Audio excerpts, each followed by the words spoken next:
بسم اللہ الرحمن الرحیم۔ جو شخص سوتے وقت یہ استغفار 3 مرتبہ پڑھ لے تو اللہ تعالیٰ اس کے تمام گناہ بخش دیں گے، تمام گناہوں کی بخشش۔ استغفر اللہ الذی لا الہ الا هو الحی القیوم واتوب الیہ۔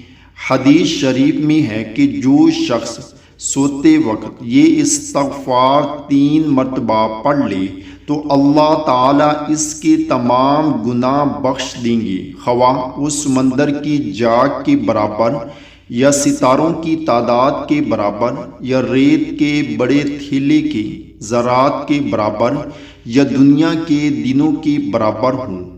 اللہ تعالیٰ ہم سب کو بھی اس پر عمل کرنے کی توفیق عطا فرمائے، آمین۔